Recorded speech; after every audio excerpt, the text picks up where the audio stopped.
On the left side, we have the new Galaxy S25, and on the right side, we have the old Galaxy S24.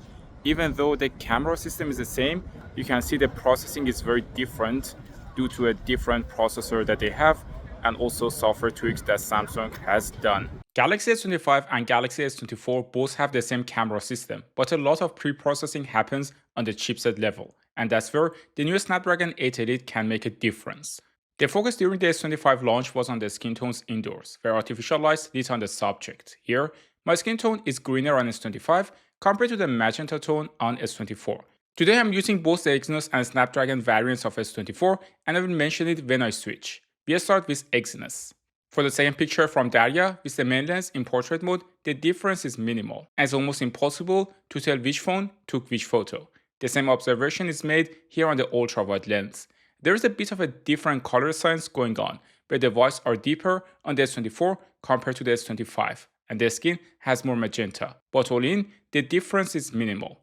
In this indoor shot on the ultra-wide lens, the skin tone on the S25 is greener, while the S24 is magenta. With the 3x telephoto lens, which is my favorite, Daria's hair is darker on the S25 compared to the S24. Also, on S24, Daria's face is more pink, while on S25, it is more true to the tone. Here, I'm making a video using my Sony camera FX30 from the Vienna Opera House. Take a close look at the color of the building and the sky to compare it to S25 and S24. There are two different areas in which I see S25 did a better job compared to S24. For one, the sky dynamic range was better managed on S25 in the beginning, as S24 was overexposed, and it took a few seconds to fix the exposure. Then, the Opera House on S25 is closer to the real tone of the building, while S24 is more contrasty and a bit over-sharpened. On top of that, S25 supports lock, which is great for making these videos with even better dynamic range and color grading. In this portrait photo, with the main lens from Vivek, both of them had similar flare management. There is a bit of a difference in color science and how the jacket color appears. In this photo, which was taken 3x zoom, the photo on the left side from Galaxy S25 is more clear. On S24, it seems there is a mist. This is something I experience a lot when taking a photo with an S24 under sunshine, where the shutter speed is faster. The same observation is in this shot with 5x zoom. The shot on S25 is more clear, and usually in comments everybody is going to say that the lens on S24 is not clear, which is not true.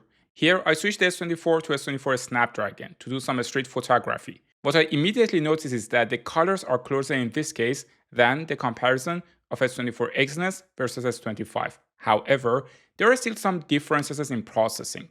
In the second shot, you can see that the exposure on S24 is a bit higher than that of S25. In this shot, the skin tone and processing of the face is much better on S25 compared to S24 in 10x zoom. The left side of the man's face is overexposed on S25. There are also shots like this one that there is virtually no difference since at the end of the day, they both have the same lenses and underlying software. Samsung introduced a very comprehensive filter system, which hopefully will be rolled out with One UI 7 to all Galaxy phones. I got great results with this system. The first shot is taken by Galaxy S25 with a sunbeam filter, which works really well, especially close to sunrise or sunset. The second shot uses a warmer filter, which makes the color more vivid and popping. I also love this one, and finally the filter system on Galaxy phones is comparable to the iPhone, if not better. In general, both Galaxy S24 and S25 can take nice pictures of architecture with a 3x telephoto lens during daylight. Even zooming 5x, you still get a crisp and sharp image. I also don't notice any difference between the pictures here. Even though I see a clear difference between the two phones for skin tones, for the buildings, especially when comparing the S25 and S24 Snapdragon, the difference is in slight color processing. Let's switch back to Galaxy S24 Exynos and show how the color can be different. Here, I'm taking this video using the Sony FX30 Pro Cinema camera. The colors on the Galaxy S25 are closer to reality, while the Galaxy S24 has more contrast and is more similar to the footage from the iPhone. I personally prefer the S25. With the telephoto lens, I do notice that the greens are deeper on the S24 compared to the Galaxy S25. But at this point, we are a bit nitpicking, and it's not as different as it sounds. This difference is also shown in the processing of videos, where the grass on S25 is more vivid than that of S24. But if I had not tried hard to find some differences, I probably would not have. 3 times telephoto here. I do prefer the Galaxy S25 footage. It captures the magic better. But I know a lot of you may prefer the contrasty look on the S24. Here, I again took a video using the Sony Pro Cinema camera. Interestingly, the S24 is less vivid and a bit overexposed. Also, looking at the back, the shadows are crushed. On the Galaxy S25, there is less overexposure and the asphalt details are visible. On the back, the shadows are lifted to the right amount, and overall, the video looks more pleasant. The pictures do look similar though, and for me, at least I cannot tell them apart without pixel peeping. I don't think Samsung has made any changes in image processing for natural scenes. Talking about the motion blur, I asked Daria to move here and I took 2 pictures of her. As you can see, there is no difference between the two. In general, I tested the motion blur with many different phones on the events day and the result was the same. For pictures of inanimate objects, both phones take very similar pictures with close colors. The picture on the S24 is a bit more exposed, especially if you look at the red flowers.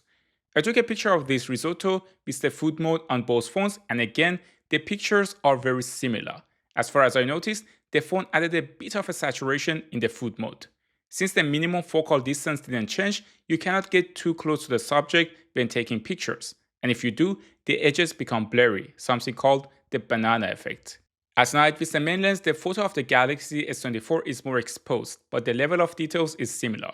For the telephoto lens, the Galaxy S25 captured the camera more realistic, while the S24 added a green tint to it. In the next shot, which was 5 times zoom, both photos are very similar, with only slight differences in colors, where the S25 colors are deeper and more contrasty compared to S24.